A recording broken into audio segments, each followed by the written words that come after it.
Dude, what's wrong with the Jimi Hendrix shirt?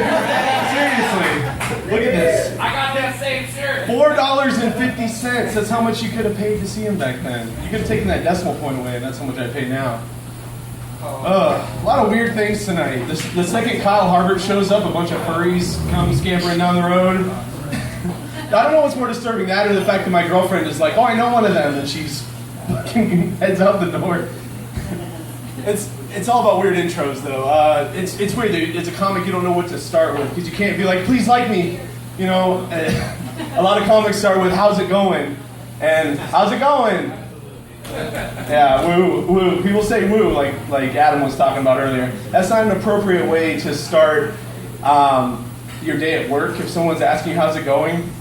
You know, I wish I could be honest with people when they ask me at work, how's it going? I'm trying to find that sweet balance between, with nihilism, with not caring, but at the same time trying to better myself. I think that's true confidence. And they're always like, I'm like, how's it going with you? And they say, it's going, which is literally the most depressing thing you could ever say. It's going. My days just go by and I have no recollection of any of them. My life is meaningless. But I probably would say woo because I come into work stoned. And I smoke in my car, which is a no-no, I know. But I have to put out my bowl with my thumb sometimes, and the foolish thing that I do is I rub ash on my face on accident, like just to touch my face. And I come into work looking like a stoned football player. It's pretty bad. It brings me back, though, because football was an awesome time in my life, building confidence by having it destroyed every single day. And I didn't need bullies in high school because I had football coaches. And I have flat feet. That's a true fact about myself. I'm not a very fast runner. And I brought this up to my defensive line coach, and he literally told me, you're not so, you don't have flat feet. You're so fat, you crushed your arches. And then he pantsed me in front of the cheerleaders who were performing in an adjacent field.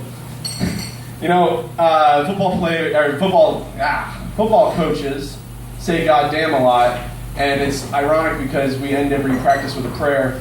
And I'm at a point now, I can't say goddamn in my own house, and because my roommate is semi-religious, quasi-religious, and he won't even let me say god dang, so I had to promise to him that I would never take the Lord's name in dang again, which is an interesting proposition.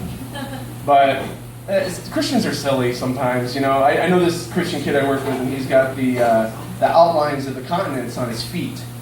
And it's ironic because he spends most of his time looking down on people, and I never realized he was that deep. But I'm looking on the bright side, you guys. I'm looking on the bright side. I think that Jared from Subway, yeah, you have good taste, I know. I think Jared from Subway is just going to get ripped in prison, thus completing his journey through the spectrum of fitness. He started off as a fat guy, and he's a skinny guy, and he's going to become a buff guy. It's just the way things are going to go. And, he's going to have to learn in jail that snitches get stitches. But once we prove that GMOs give people cancer, it's not going to be snitches get stitches, it's going to be consumers get tumors. But since we live in a very vain society, I've got more good news for you, looking on the bright side. All the preservatives that we consume are going to make our dead bodies look great. All right, thank you very much, guys. Okay, at the beginning, especially from a storytelling perspective, when you talked about how your girlfriend noticed and recognized one of the furries, it almost like begged for an act out, and then you didn't give us one where it was like, oh, hey, Jim, and then a squirrel turns around and then she makes some weird inside joke with him that only they know from some furry thing, and now you're weirded out. That would, I think, really round that scenario out. I think you're staying a little deep on stage, but honestly, I think that's probably because there's so many people who are on your periphery and you wanted to see all of them, so good job on adjusting in that scenario.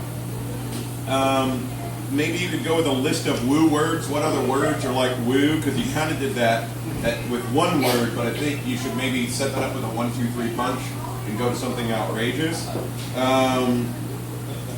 Then having your confidence broken down every single day, building confidence through having it broken down every day, it needs kind of I think a tag on the end of it, so it could be something like, like the military. So it's very similar in their aspects. And then you created this character of the coach who pants to you, and it was almost like you just were trying to force us to agree with this construct of a character that you thought of as a PE coach. So I had a PE coach who wasn't really weird, so for me, every time everyone really portrays that archetype, it comes off as strange to me, and I have to assume that that's general. So maybe give us, and people like me, a little tag or a reason. Why is he like that? Is it because he was you before, and maybe that's your future, is to be a PE coach who pants his people in front of cheerleaders? Because then you'd be cool, at least for some modern, right, over high schoolers. And then there was with the Christian joke, a lot of phrasing that was unhelpful to you, I think, in other situations. Everyone in here, I'm pretty sure, is on an atheist or ambiguous Christianity situation, so you were okay with that. And in another situation, you'd totally be fine because the way you set it up was a person who should be Christian not being Christian. So even Christians were on your side with that. That this person who technically claims to be Christian is saying goddamn all the time. So you have Christians on your side, but then you immediately ostracize your Christian fans by saying Christians are silly sometimes. Just adding the word can, Christians can be silly sometimes, will allow you to keep them with you in your set. Keep those Christians listening rather than having them just cut off and then, I don't want to listen to him anymore because he obviously hates Christians because that's the way they act. So one word could have changed that and kept who knows how much of a percentage of your crowd with you instead of ostracizing them automatically. So little things like that, being political in your way you approach the joke formation can keep a lot of people on your train and not kick them off. Then the Jared joke, I think that Jared joke will pass. I don't think that's as huge a cultural touchstone as people think it is. But maybe you could prove us all wrong. Maybe you could tie it in some weird social overcurrent or undercurrent that we haven't noticed yet, that is some reason that we should hold that as a cultural touchstone. In that case, then yes, come up with that joke. Feed it to us. Tell us why it's important. Otherwise, it's just going to pass, and I don't think worth working on. Yeah. Personally. Yeah. I really like that stone football player. Oh, thank you. Yeah, the Flatfoot thing was real. That was something he actually told me. So maybe I know if that's a true story or something. Yeah. Because I add the exaggeration on at the end, and it kind of throws the whole thing off. That's what you're saying with that. Tony, What was the confidence on his feet thing? That came out of nowhere. oh, so he literally Tops of his feet. he has on the tops of his feet. He's got like all of the continents of the world. And because he's like one of those missionary guys that travels around, and he's like, he thinks he's deep or whatever, but he spends all his time. So he's telling out there. people how. Okay. Maybe I should add the missionary thing. Yeah, he could Yeah. do something around it, like Yeah. the whole world in his hands. Oh yeah, yeah. It's mine. He's got the whole world on his arches. Well, and you mentioned that it's ironic because he looks down on people. Yeah. But, yeah, wouldn't that just be fitting? You know, it's fitting for him because he looks down on people.